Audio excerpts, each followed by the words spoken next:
I believe it's time for a constitution in the UK, a written constitution, with a clause to protect our right to unrestricted free speech. Common law, which has to date been our guarantee of free speech, is no longer sufficient, and it's actually been used to silence people for a number of reasons which I'll go into. However, with recent events, particularly the arrest, detention and deportation of 3 foreign Conservatives trying to enter the UK over the weekend, namely Sellner and Brittany Pettibone and Martin Sellner, our Home Secretary, Amber Rudd MP, has only succeeded in highlighting not only the causes which they represent, which is not necessarily a bad thing at all, but also the massive assault on the freedom of speech currently underway in the UK, which apparently appears to be being led by the Conservative government. Since the Friday, when we became knowledge that Martin and Brittany had been deported, and Sunday, when it became evident that Lauren had been deported, there's been a whole storm on social media. Obviously, nothing really in the mainstream media, but a whole storm on social media about this. And in many of the comment sections, there are quite vociferous and quite sort of challenging comments by our American cousins, castigating the UK population, of whom I am a member, and for not standing up for our rights and for not standing up for freedom of speech. And they have a point. They have a very good point. Like all things, however, it's not quite as simple as that, and I'll go into those details now. So this is essentially a video which is my attempt to answer that criticism, which is very valid, I think, in some aspects, and explain why this is happening and why it's not being challenged, and why British people are being silent on this, and why they need to stand up actually and start to say something.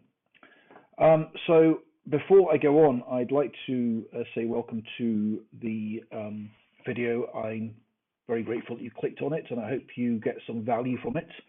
If you disagree with anything or you want more information about anything, please feel free to enter it into the comment section below. I'm not sure if it's turned into a series of videos. It might do, but we'll wait and see about that. However, I just thought it was about time I added to the conversation. There's a lot of stuff online about this issue across places like Canada and America, where I think you're probably further down the line, slightly differently culturally though. And there aren't that many videos or articles out there which are addressing the specific problem that we have in the UK, which I'll go into. Okay, so without further ado, I'd also like to apologise for the quality of the equipment I'm using. As you can see, I'm just on my MacBook, and I'm using the FaceTime thingy camera, which is why we've got this overexposed light coming in from the window. I don't have any makeup or anything, and I'm using one of these wireless microphones. So excuse any woofing. The dog's in the room, and he's a bit stupid, and he barks at lots of noises outside. Anyway, I will kick on. So before we get into why this has happened, I think we need to have a quick understanding of what rights in the UK are, and the history of those rights, and how they came about. So rights in the UK, well, the history of rights in the UK and the nations that form the Union, which are England, Scotland, Wales, and now Northern Ireland. It used to be Ireland, obviously. Goes back to the days of King John of England. So we're talking about way back in the very early 1200s. In fact, 1218 was the date when. 1218. 1216 was the date when Magna Carta was written. Which was one of the first examples of the state being, the form of the monarch being forced to guarantee the rights of his subjects under law. Now, there are certain elements that in the English legal code which go back before those times, and key to the rights of the individual in the UK is English common law. Now, it's sort of slightly galls me to say that because I am a Scotsman, well, at least a large part of me is Scottish. And obviously in Scotland we have a different legal system. However, Acts of Parliament that are passed and have been passed in 1707 are merely converted into Scottish law. So to all intents and purposes, English common law basically applies across the UK, with some sort of differences in procedure and in how you get there, and also in the types of verdict you can get. English common law was a code that developed from Anglo-Saxon tribal law, which was originally developed around discussing property rights, etc., of members of a tribe or an area. It was developed by several medieval kings, particularly Edward I of England, and common law has always been used, particularly in modern days, so since the 18th century, really, to be the guarantor of rights in the UK, and it, to an extent, replaces the idea of a written constitution, like you have, for instance, the United States or in one of the European countries. So here's how it basically works, right? As a British subject or citizen, we call them citizens these days, we used to be subjects, but now citizens, you have all the rights there are under common law. Now, these are natural rights which you're born with, and they're not to be confused with human rights, which are granted to a citizen by the state. Right? In common law, rights in common law are individually, not group held. And that's quite important, because we hear a lot about group rights at the moment. We don't have group rights under common law. We have individual rights.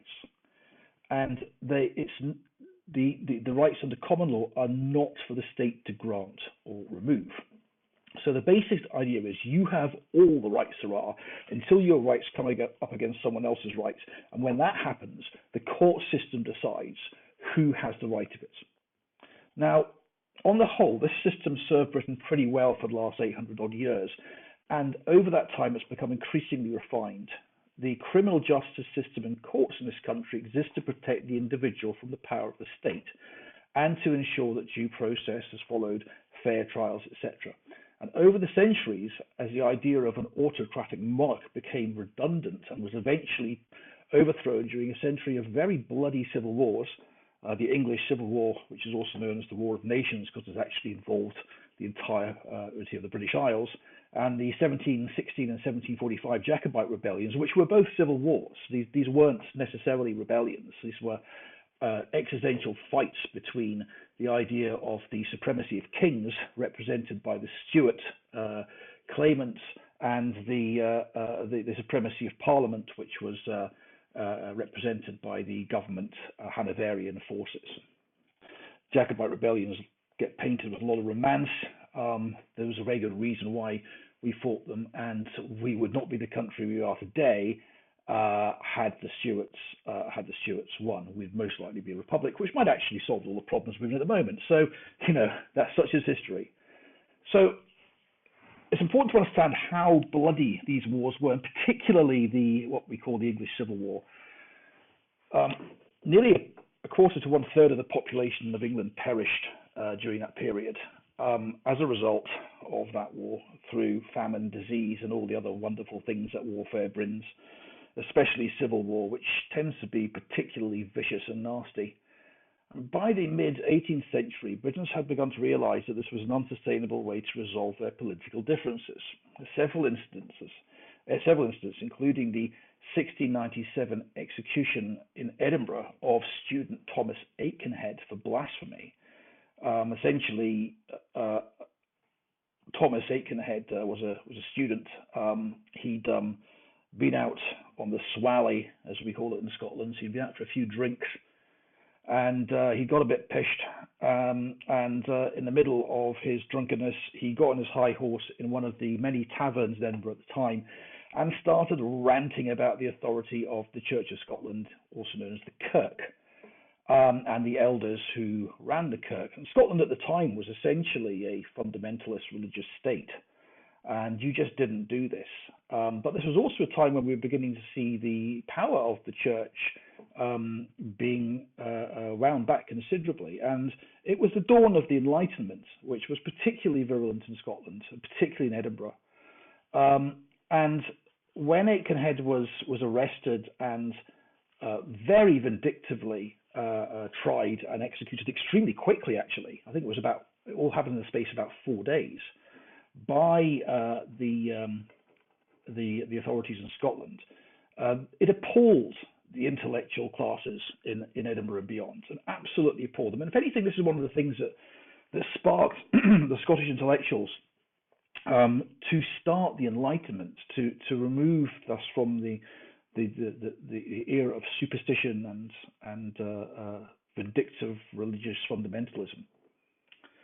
So throughout the 18th century, we see Edinburgh and London in particular become centres of renaissance and thought.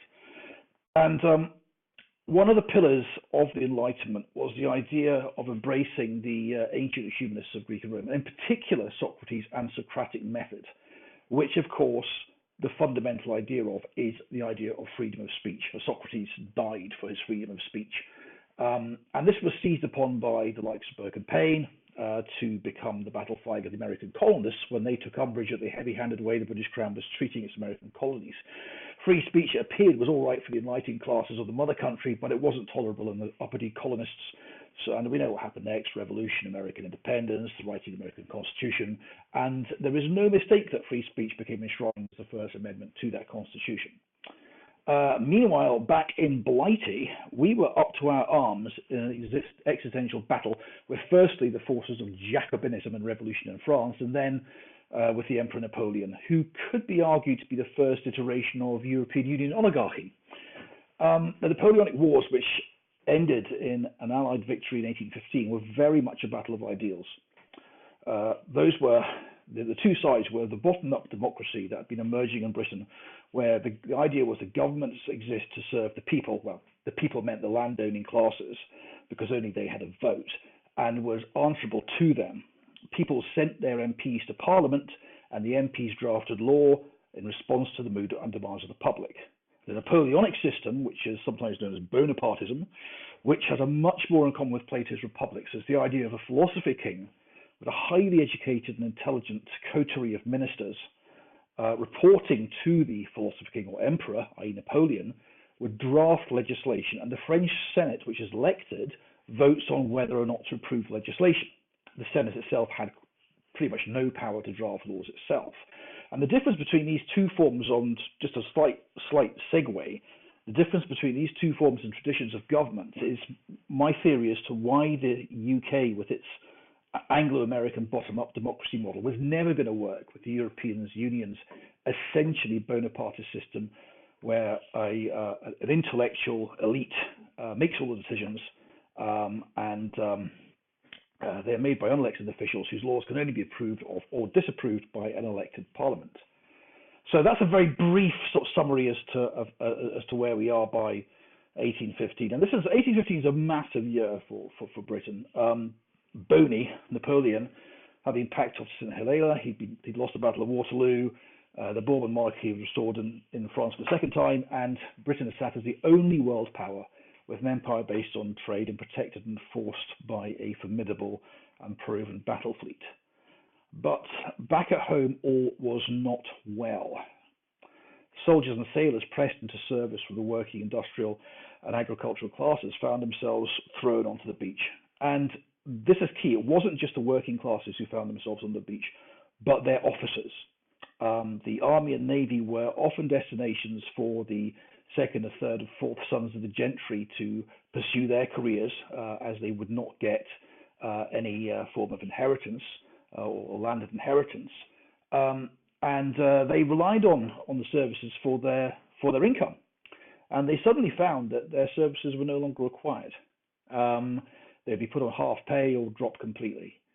So essentially, you've got a situation where there's no provision for the veterans, especially the wounded veterans from these 23 years of brutal warfare against France, and for the officers, many of them were facing ruin, financial ruin, and a life of poverty. Now, at the same time, you had an industrial revolution which had started about 40 years earlier, and whose social consequences had to an extent been postponed by the 23 years of war.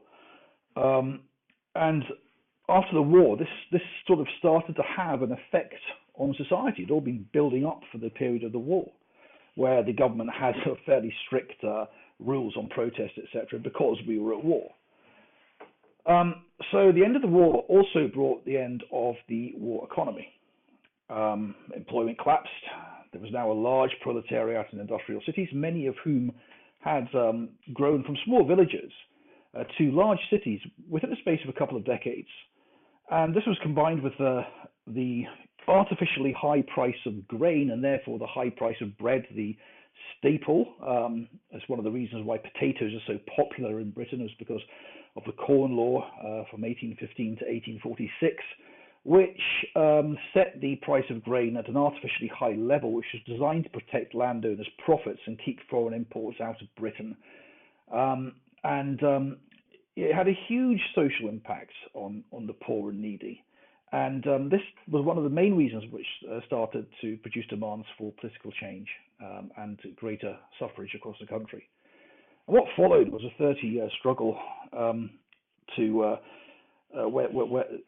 do so, and it resulted in several acts of parliament, two of which were the Great Reform Act of 1832, which was essentially the starting point of modern British Parliament in its recognisable form today, but also the eventual repeal of the Corn Laws in 1846. The struggle was very tough. Our ancestors went through a lot to get this, and most of us, like to think we're descended from the aristocratic families you'll see in period dramas. But the bottom line is most of us, even if we are descended from them, we're also descended from people who were struggling in the ironworks and coal mines and in the agricultural fields at the time, and we're having a pretty shit life. And we should not forget what our ancestors did in the struggle for the vote and for democracy and for freedom of speech. And there were several instances where the power of the state was used to protect the status quo at the time. They were worried about the spectre of evolution on the continent and tended to crack down very hard on any sort of dissent or protest at all. It's a bit like today, really. The particularly notorious event was the Peterloo massacre, which happened on the 16th of August 1891, where 60,000 protesters on Peterloo Fields, which I think is just outside Birmingham, which is now inside Birmingham, because obviously Birmingham is much bigger, were demanding political representation, and they were actually charged by the local yeomanry militia, which are cavalry, horse soldiers, albeit part-time ones, with sabres drawn. It resulted in the death of about 15 protesters, and nearly 700 of them were injured. And we also saw at the time detention and deportation for life of political rights activists like the Tolpuddle martyrs, who were campaigning for employment rights, basic employment rights that today we take for granted. So for those who actually are tearing their hair out and bemoaning the leaving of the EU to be the end of life as we know it, and in particular employment rights for British workers, that's just absolute bollocks. It was the reason why we have employment rights as British workers is because of what people like the Tolpuddle martyrs went through 150 years ago. Anyway, I'm going off track, and I'm not going to go into details here, as this video is actually about the current situation. But it's important that you understand the background. So by the 20th century, Britain's empire was at its greatest extent, and it was on the turn. It's worth understanding that Britain's empire sort of happened by accident. It wasn't like, back in the Elizabethan times, somebody said, right, we're going to have an empire and we're going to conquer the world. I think when you're playing Total War Empire, it's often you start to conflate what's happening on a computer game with what actually history was. Many in Britain didn't actually want an empire. Gladstone, the famous Liberal Prime Minister, was especially opposed to it as a zero-sum game. The whole point originally had been to have a trading empire to break the monopoly of Spain and its ability to bring gold out of the New World. And it wasn't to have an empire that required military and civil expense, despite the claims of the modern revisionists. It wasn't about that; it was about ripping off and exploiting raw material from colonies, and that did happen in some cases. The empire, by the early 20th century, was costing an awful lot more to maintain than it made. In that way, Britain was a bit like the United States is in modern times. It was sort of trapped in maintaining it because, for all its faults, the empire saw the 19th century as the most peaceful in the history of the world, or in world history anyway, and certainly a lot more peaceful than the catastrophe of the 20th century or some of the wars and bloodshed of the 18th century with its various conflicts. And you don't even want to go down to what the 17th century was like. Obviously, by the 20th century, you suddenly see a militaristic Germany on the rise. Italy's new state, both looking for imperial gain, often at the expense of a restored but creaking France, who had seen themselves beaten in the Franco-Prussian War. And not to forget a highly expansionist power in Tsarist Russia. And Britain couldn't walk away from its commitments, which was essentially to maintain the balance of power and thus guarantee world peace and create a balance book that went some way to paying for the empire through trade.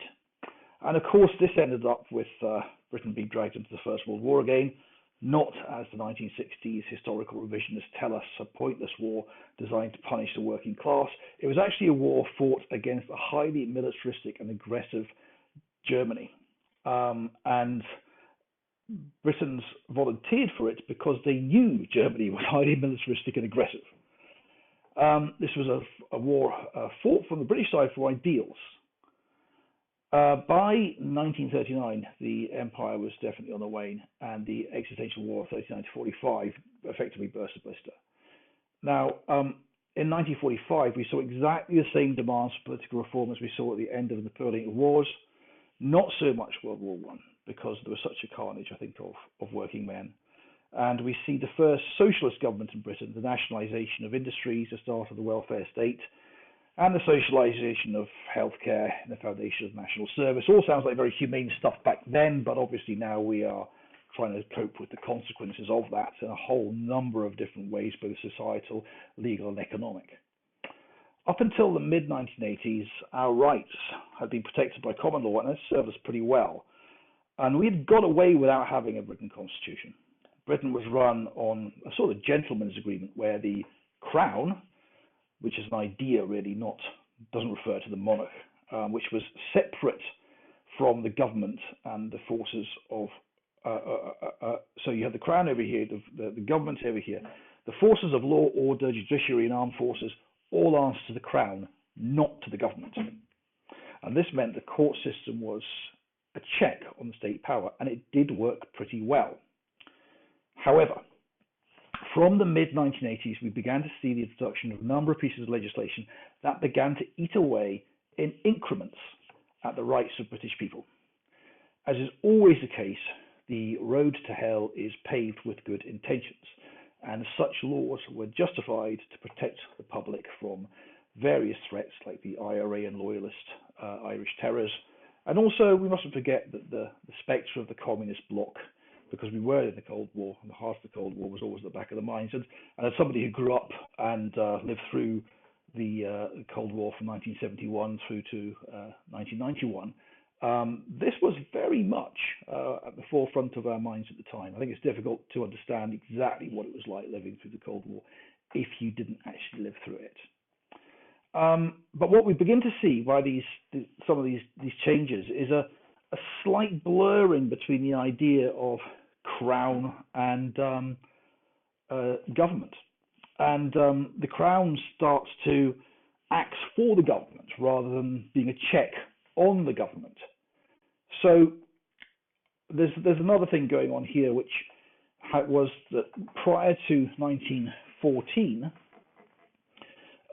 British people had far more rights than they had today. During the First World War and again during the Second World War, rights were taken by the government and for the security of the nation. But after the war, they weren't given back. And it's a very good example of how the state is quite happy to take rights from the population, and makes all sorts of arguments why it needs to happen, but then gets very used to having these powers and doesn't want to give them up. And oh my word, as we are seeing with this freedom of speech issue we've got in the United Kingdom, so vividly brought into focus by what happened to Lauren and what happened to Martin and to Brittany, that proves how difficult it is to get these laws back. And we've tied ourselves in knots, and I'll go into why that is now. So we often hear the term hate speech law bandied around. We don't actually have a hate speech law in Britain. We've actually got a number of different acts of parliament, all of which are pretty complicated. So the real bits of legislation you have to watch out for are the Public Order Act 1986, specifically Section 4A, which was added in 1994, the Crime and Disorder Act 1998, the Serious Organised Crime Police Act 2005, and what I believe is probably one of the most pernicious of them all, which is the Religious and Racial Hatred Act of 2006. So the bill, essentially the Religious and Racial Hatred Act 2006 contains some specific wording that effectively makes it very, very difficult for anybody in Britain to criticize a religion. So Section 29A of the amendment, which is to the Public Order Act 86, gives specifically says the meaning of religious hatred. In this part, religious hatred means hatred against a group of persons divided by reference to religious belief or lack of religious belief. And Section 29B is a person who uses threatening words or behavior or displays any written material which is threatening is guilty of an offence if he intends thereby to stir up religious hatred. So that's the nub of it. That is essentially the hate speech law, which protects religion, which is what's used to silence the debate on Islam. Now, Tony Blair's government tried to get this written into law on 4 different occasions and was eventually forced to amend it by the House of Lords, who forced it back to the Commons, where the government lost a vote. And the amendment forced the government to have to prove intent. So therefore, the state, the prosecution, has to prove that the person intended to use, intended to stir up religious hatred. So it gives it gives some protection, but not an awful lot. However, as I'll come on to it, there's a big skeleton in the cupboard here. Now, it's this law that have been the most pernicious because it effectively kills free speech in the UK, in particular Section 3A, which is a person who uses threatening words or behaviour or displays any written material which is threatening is guilty of an offence if he intends thereby to stir up religious hatred. So once they've added the word intent, it doesn't really change anything. The problem's still there. What is threatening words or behaviour? Define that. How do we define that? Now, Section 29J was actually added to this after quite a substantial campaign. And it actually states this very clearly: nothing in this part shall be read or given effect in a way that prohibits or restricts discussion, criticism, or expressions of antipathy, dislike, ridicule, insult, or abuse of particular religions or the beliefs or practices of their adherents, or of any other belief system or the beliefs or practices of its adherents, or proselytizing or urging adherents of a different religion or belief system to cease practicing their religion or belief system. So, when you read that, which is the bit of the act that is meant to guarantee our freedom of speech and our ability to criticize and criticize Scientology, Islam, Christianity, whatever religion you want to criticize, you scratch your head when you think about what happened to Lawrence Southern the other day in Calais, where they accused her of spreading racial hatred by handing leaflets that ridicule, insult, and abused Islam. So they just changed, they just made something up. Oh, let's just call it racism. Never mind the fact that Islam is not a religion that has any racial element to it whatsoever. So now, this is the big problem, and this is the why, my American friends, we have this problem in the UK. Because we haven't got a written constitution, and because we rely on common law, which grants us all the rights and then leaves it to the courts to decide the right of it, the police and the state are quite happy to use legislation that was never intended to be used to silence people, So you get this ambiguity. So the police know there's the ambiguity there. They know that if they arrest Count Dankula, for instance, who has been dragged through the courts for 2 years for making a comedy video poking fun at Nazis by teaching his pet pug the Roman, or the Nazi salute. This caused great offence to somebody in the Jewish community, who reported them to the police in Scotland, and the Fiscal Service, which is the prosecution service in Scotland, decided to prosecute Mark, aka Count Dankula, and they have, for the last 2 years, been dragging him through the courts. So while Section J allows Mark to legally criticise a religion, the police can still arrest you, and the Crown Prosecution Service or Fiscal Service in Scotland can still drag you into court, even though they know damn fine that you're protected by Section 29J. Now, the reason why they do this is because the court system in the UK at the moment is massively overburdened and underfunded. If you are arrested and charged, even if the prosecutors know there is no chance for conviction, they know it will have a massive impact on you and your family life, job, stress levels, and finances. Take Count Dankula's case as an example. He's been to court on 3 occasions, every time the prosecution brings up another offence, and the case is adjourned, often for up to 6 months because the courts are so busy. This month he faces 4th visit to court, and throughout all of this is the threat of being jailed for up to 5 years. Now, and while this is going on, he's unable to find employment because he has to declare to his employers if he's been found guilty or is under criminal prosecution. And that also, by turn, means he's unable to fund a specialist solicitor.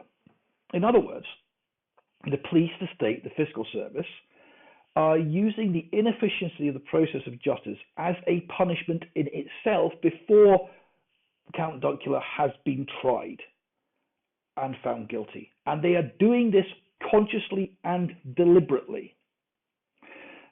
This culture of punishment through process is exactly what we saw in Lawrence Southern's arrest in Calais on Sunday. Lawrence Southern's arrest in Calais on Sunday. I'm getting my words tangled. So in asking her to hand over her phone, they tried to intimidate her by explaining the deeply intrusive and evasive process they would go through to secure her phone, access to her phone, which included being detained for another 7 days, undergoing body searches, blah, blah, blah, blah. Thereby, the process becomes the punishment. The process is a threat. Give us the password to your phone, or we're going to give you an internal examination. Where's the rubber gloves? Fortunately, she told them where to stick it, and the police didn't try that one on. They didn't try it on because they knew damn fine that she wasn't a terrorist, and they were being very dodgy in using the Terrorism Act to try and detain her, but that's for a different story. So what we also see is that every time that the state asks for special powers to allow it to ignore the rights and due process for our protection, we are assured that the burden of proof will have to be high, and we are often told that it will be the Secretary of State or a senior judge that will have oversight.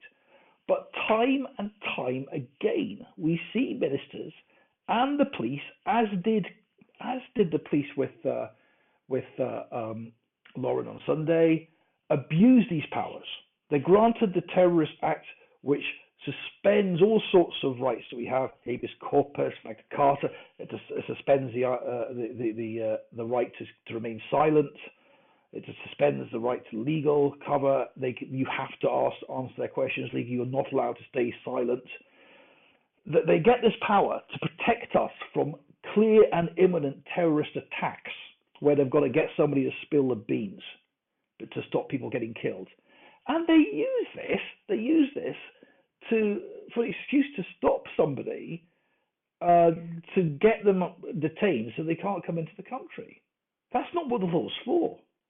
So, despite the fact that, oh yes, we need these special powers to protect us from terrorism, we'll just use them to terrorize, for the state to terrorize and intimidate and bully and silence anybody we don't want coming in. So this is the problem. Common law is there to protect our rights. We don't have a constitution. Common law is there to protect our freedom of speech. We don't have a constitution. Common law gives us all the rights until our rights come up against someone else, in this case, Muslims or the far left or the state. at which time we go to court, where the court decides who has the right of it. But by the time common law ends up protecting us by ruling in our favour, the horse has bolted. It's gone. You're already punished.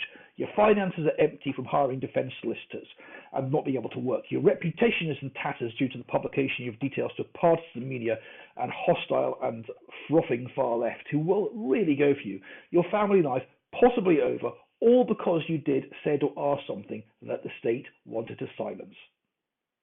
Now, this is why I think we need a written constitution. Whenever you bring this up to a lawyer in Britain, they'll usually poo-poo you and say, oh, no, our common law is this wonderful thing that's there to protect us. Well, it doesn't. It doesn't protect us because the very process of enacting common law, the very process of pressing the button and using common law as a defense punishes us.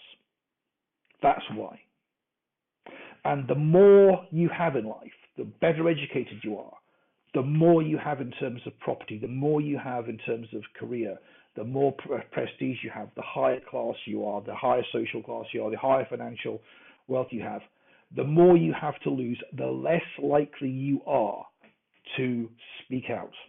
The very people who we need to speak out are intimidated into silence, because the costs of speaking out is not just being called a racist by the far left.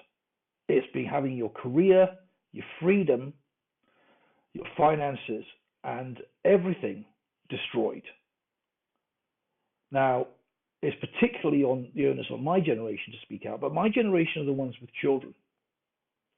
It's interesting, when you look at the commentators on YouTube, or the British commentators on YouTube who comment about these sort of things, many of them, not all of them, but many of them are self-employed. The only reason why I can get away with making this video is because I'm self-employed. I'm not even sure what impact this is going to have on my clients. I run a consultancy business.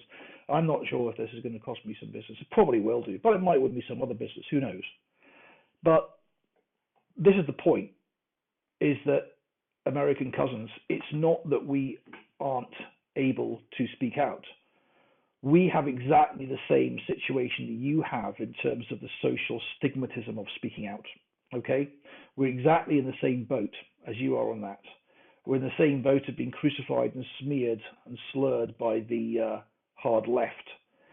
But in addition to that, we, because we haven't got a constitution to protect us, are in a situation where the state know damn fine they can use the inefficiency and complexity of the system around the rights that we have that define our limits of our speech to tie us up in legal battles that we just can't. We will probably win eventually. We'll probably win on the point or the principle of it, but you'll end up with an empty cup. So the state knows exactly that to silence us on anything, particularly discussing or criticizing Islam, government policy in Islam, government policy in immigration, government policy on race, government policy in multiculturalism, anything perceived as far right or controversial by the government, all they have to do is initiate a process, because the pain of the process of justice is such that you will end up with a Pyrrhic victory, an empty victory cup. Now, this is one of the reasons why the British public have been so reluctant to speak out, as I've already said. And the other reason is that obviously we share with you guys around the rest of the world, which is, if anything, it's more successful in stifling the debate by making it socially unacceptable. You can't say that. The culture of you can't say that. Now, on top of this, we have the other thing that's happening across the world, which is the insidious creep of a weaponization of language, the insidious creep of postmodernism and the weaponization of language. So this has happened at our universities as well as it has in Canada and America. But it's also, I think, happening over here, and I know it's very advanced in Canada, that government institutions and organizations are becoming increasingly corrupted by and owned with a narrative which has been completely written by a generation of people who've been educated by Marxist professors of the late 1960s, and they have weaponized words like racist, homophobe, and made up new ones like Islamophobe. We've seen this in in Amber Rudd's statement October 2017, when she said that those guilty of reading extremist material online or watching streaming videos of extremist nature or watching far-right videos online could face up to 15 years in prison. However, although she specifically mentioned far-right, she neglected to define either extremism or far-right. And I think this is very deliberate by Amber Rudd. Now, we've seen the court process used as punishment by the state, and we've seen this applied to people who the state wants to silence. Tommy Robinson's another good example. We already talked about Count Dunkula. Tommy's a very high-profile case. Now, neither Tommy or the Count are far-right, as in Nazis, British National Party, National Socialists. I always call them National Socialists and not Nazis to remind the socialists where National Socialism comes from. Now, Tommy Robinson is a working-class lad who objected to Islamists burning his country's flag and splitting on British soldiers returning from tours in Iraq and Afghanistan when they paraded through their hometown, which was Luton. As a working-class lad, he did what people do. He counter-protested. He got his friends together and he counter-protested. But because he's working class, and a lot of his fellow protesters are football, soccer fans, who are very much seen as scary, intimidating yobbos by the chattering classes, they were tarred as violent neo-Nazi yobs by the chattering socialists of The Guardian, Channel 4, BBC and others. And unfortunately, most unwoke people in the United Kingdom believe publications like The Guardian, Channel 4 and the BBC. They believe them.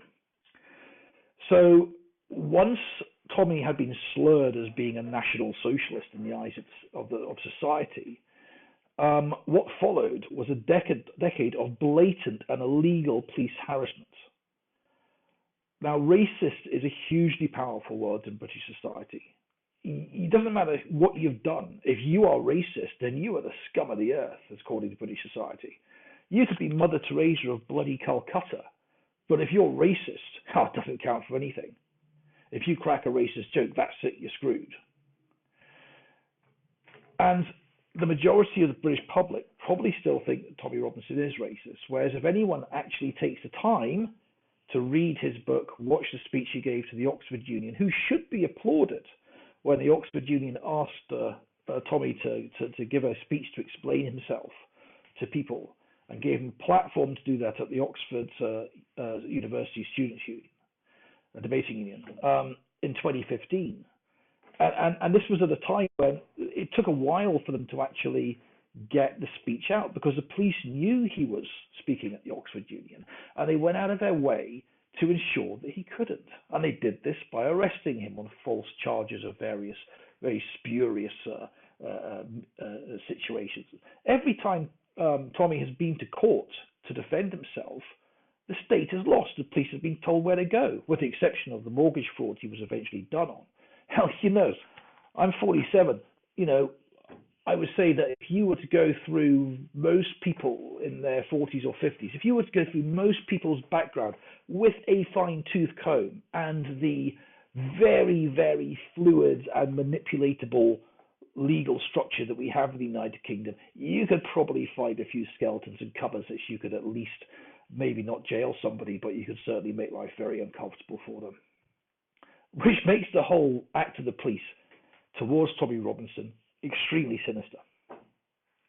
So you have the middle classes and the educated classes silenced because they have too much to lose. And they really do have too much to lose. And I mean, we've seen this with Brexit. One of the reasons why the educated class are so anti-Brexit is because many of them work in companies and organizations where they actually personally have a lot to lose, and they don't see their loyalty to the nation state anymore. The European Union has done a great job of propagandizing against it. I don't want to go down that route, though, at the moment. I really rather want to focus on this idea of why Amber Rudd is not defining the words far-right or extremist. And the reason why is because the government doesn't want to actually jail people for 15 years. What they want to do is tell people to shut up, to silence people. And they do this by threatening people with a potential huge prison sentence, the sort of prison sentence you get for child rape, the sort of prison sentence you get for murder, the sort of prison sentence that you get for armed robbery where somebody gets shot. Okay? This is what you're talking about with 15 years in prison. So the point isn't to actually jail people for 15 years. The point is to have the threat hanging there. And by not defining what she means by far right or extremist, by not defining that, then it shuts people up. If you're a conservative like Brittany Pettibone or Lauren Southern, whose views I would say are, possibly more libertarian, well, Lauren's anyway, than they are conservative with a C, then if they're being called far right by people who work for Amber Rudd, and I absolutely think that Amber Rudd made this decision, I think that it went all the way up, and she decided that they weren't getting into the country. She might not have done this over the weekend, but she certainly added their names to the list at some point. They are the ones of being accused of being far right. They're the ones being accused of being racist. And at one point, Brittany's even actually accused of being right wing. Well, I'm sorry, but Amber Rudd's meant to be a right wing politician. So what the bloody hell are her minions doing, banning somebody from the country for being right wing? So the implication to the general public is that if you hold views like Lauren or Brittany does, which are essentially traditional conservative views. I mean, we're not talking about national socialist views. We're not talking about Italian fascism. We're not talking about the racism of the British National Party. If you hold views like Lauren and Brittany does, then you are far right. And the Home Secretary said last October that you could go to prison for 15 years. Even if she's wrong and you're not far right, and they decide to arrest you for it, you've got to prove you're not far right. The Crown Prosecution Service, the Fiscal Service, supported by the police, will they will grab you and they will still put you through what Stalin's checker, what is the NKVD, the KGB, the OGPU used to call the conveyor, the system of criminal justice.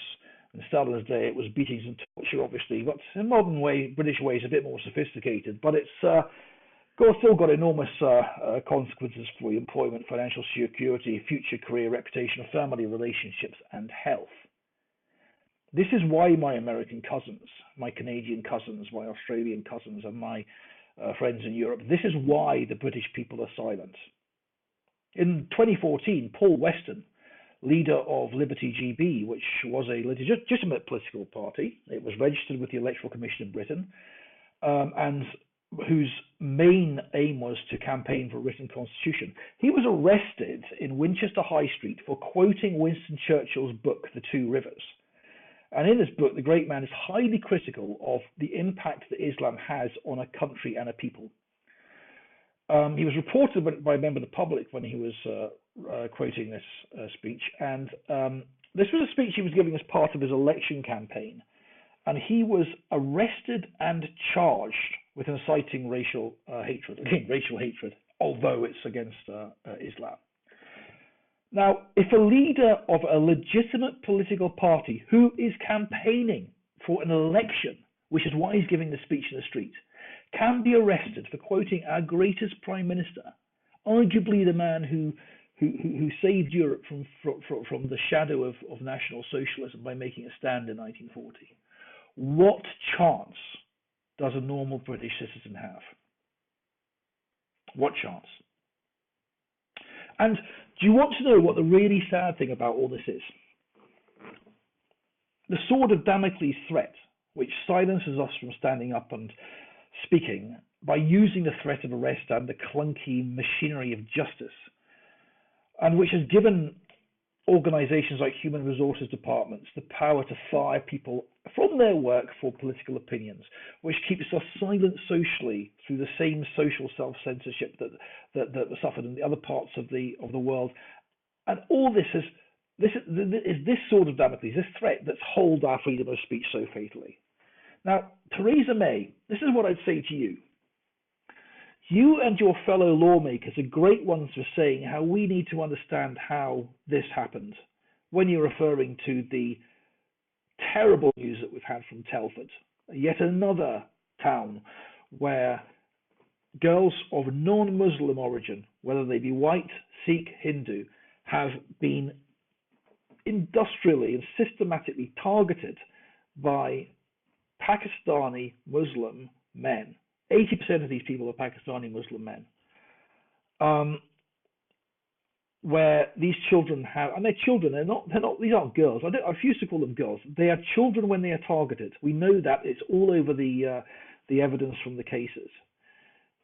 These children are addicted to drugs. They are fed alcohol. They are given money.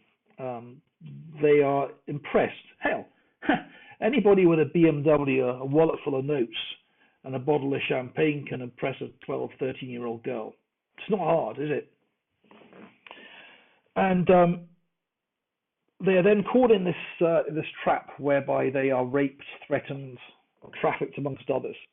It's just horrific. And the response of the powers to be is, how did this happen? We need to understand how this happens. How do we stop it? They don't understand why young British Muslims are so readily radicalised to pick up rifles and bombs. And they don't understand why there's an increasing anger in the British working classes, which they're terrified of exploding into the actual far-right violence that we haven't seen yet in this country.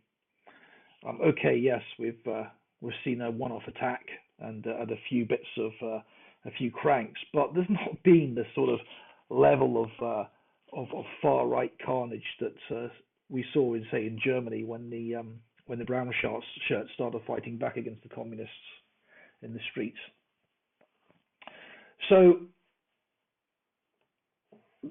to deal with this, they spend millions on anti-radicalization strategies, which invariably, because of political correctness and the fear of mentioning the M word, gets spent on a prevent strategy, which is their name for it, which has, in one of its many glorious examples, been applied to a 17-year-old schoolboy activist for Leave the EU. A teacher who, obviously being a teacher, is completely indoctrinated as an ideological utopian of the left, reported him to the police for the prevent strategy because she felt that he'd been radicalized and had far-right views simply because he campaigned to leave the European Union. Now, Mrs. May, the tragedy of all this is that we already had a mechanism for putting a stop to the industrial scale of child abuse. We already had a superb system of preventing the rise of radicalization of British youths being wooed by the nihilism of jihad, Islamism, and the real far right. It didn't cost us anything, and we had 60-odd million British citizens to deliver it. This was called freedom of speech. We don't have it anymore, but we used to. Because this is an extremely elegant way of stopping radicalization, putting a stop to things like the industrial scale abuse we've seen.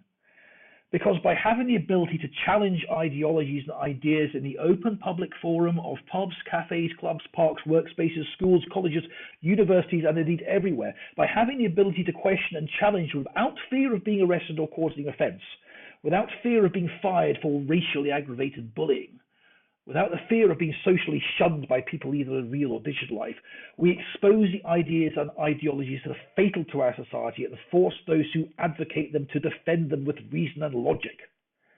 And if we don't do this, Prime Minister, if we don't do this, the ideas go unchallenged where they're allowed to ferment, fueled by perceived slight, by resentment, and stoked by the narrative of victimhood that prevails in our society today. Now, eventually, your powers of state might get around to confronting them in their ham-fisted and ineffective way. But wouldn't it be so much more elegant to trust the system our ancestors developed over hundreds of years and trust the British people, armed with the unrestricted freedom of speech, to ensure our citizens aren't radicalised, to ensure our police and social services investigate crimes without fear of being fired or accused of racism? So, Mrs. May, if you want to put a stop to child abuse cases like Telford, to stop young people becoming Islamic or far-right terrorists, all you need to do is to restore freedom of speech by repealing the laws successive governments have introduced to destroy it. Laws that actually your predecessor David Cameron promised to look at repealing. By doing this, you will restore the culture of free speech, and people will once again grow the confidence to question ideas that don't sit right with their moral compass. As a conservative, you should distinctively understand that state-led initiatives are the very worst way to address a nation's problems, and you should instead trust the people.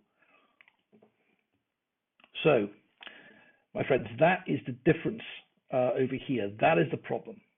We have a government who are quite happy, a government, state and police force who are quite happy to use the clunky court system, to use the protection of common law and the process that has to be initiated to protect us using common law as a route of punishment to silence people, because the costs of speaking out are huge. I'm going to be making another video soon on how this happens in the workplace and how we're seeing an increasing number of people being fired and being thrown out of their jobs and their professions and their careers for wrongthink.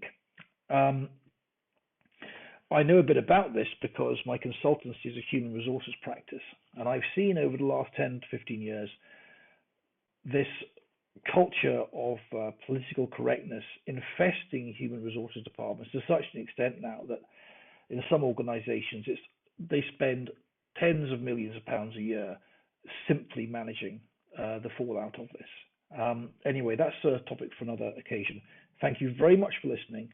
I hope you found it valuable. Forgive me for the amateur nature of the video, and hopefully I'll see you all again soon. I very much welcome your comments below. Thank you.